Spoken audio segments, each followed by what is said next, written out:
Hi friends, welcome back to my channel. నేను మీ బాను, తెలుగు అమ్మాయి. ఎవరైనా వీడియో ఫస్ట్ టైం చూస్తుంటే make sure to subscribe. Chicken curry process చూద్దాం, వచ్చేయండి. చాలామంది బయట నుంచి తెచ్చుకున్న చికెన్ని కడగకుండానే వండుతున్నారండి. చాలామంది నేను చూసాను వీడియోస్లో కూడా. బట్ అలా చేయకండి, మంచిగా చికెన్ వాష్ చేసుకొని కర్రీ వండుకొని తినండి, హెల్త్ మంచిగా ఉంటుంది. ఇప్పుడు చికెన్ ప్రాసెస్ చూద్దాము. చికెన్లో కొంచెం పసుపు, కొంచెం కారం, అలానే తగినంత సాల్ట్ వేసుకోవాలి. తర్వాత కొరియండర్ పౌడర్ అంటే ధనియాల పౌడర్ అంటారు కదా, అది.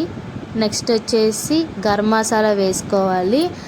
అలాగే కొంచెం గరం మసాలా వేసుకున్నాం కదా, ఇప్పుడు వచ్చేసి కొంచెం పెరుగు వేసుకోవాలండి. టేస్ట్ బాగుంటుంది పెరుగు వేసుకుంటే. కొంచెం వేసుకొని మొత్తం మిక్స్ చేసుకోవాలి. మంచిగా కలుపుకొని ముక్కకు పట్టేటట్టు.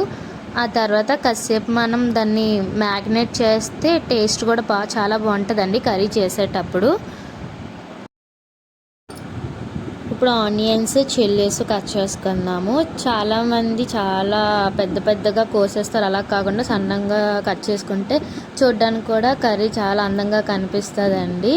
అలాగే వచ్చేసి కొంచెం కొత్తిమీర కూడా కట్ చేసుకొని సైడ్ను పెట్టుకుందాం. అప్పుడప్పుడు స్టవ్ వెలిగించి బాండి పెట్టుకొని ఆయిల్ వేసుకోవాలి. ఆయిల్ హీట్ అయ్యాక ఆనియన్స్, చిల్లీస్ వేసుకోవాలి. కొంచెం కలిపి, అంటే ఆనియన్స్ బేగా కలర్ చేంజ్ అవ్వాలంటే సాల్ట్ వేసుకుంటే బేగా చేంజ్ అవుతాయండి, మంచిగా ఎగుతాయి. తర్వాత కర్రీ లీవ్స్ వేసుకుంటే కర్రీ టేస్ట్ బాగుంటుందండి. టమాటోస్ వేసుకోవాలి.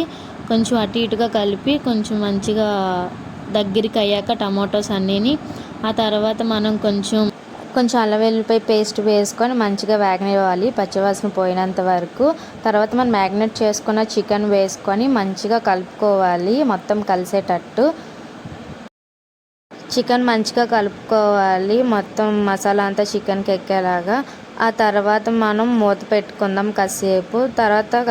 ఆ తర్వాత మూత తీసి మంచిగా కలుపుకోవాలి. కొంచెం సాల్ట్ చూసుకొని సరిపోతే కొంచెం సాల్ట్ యాడ్ చేసుకొని మరి కాసేపు మూత పెట్టి ఉంచి, మూత తర్వాత తీసినంటే చూడండి చికెన్లో వాటర్ అంతా బయటకు వచ్చింది. మనకి ఎంత వాటర్ కావాలో అంత వాటర్ యాడ్ చేసుకొని మళ్ళీ మూత పెట్టుకొని ఉంచుకొని కొంచెం గరం మసాలా యాడ్ చేసుకోండి. టేస్ట్ బాగుంటుంది, స్మెల్ కూడా చాలా మంచిగా వస్తుంది. చూసారు కదా, తగినంత కొత్తిమీర వేసుకొని ఇంకా మూత పెట్టి స్టవ్ ఆఫ్ చేసుకోవడమేనా.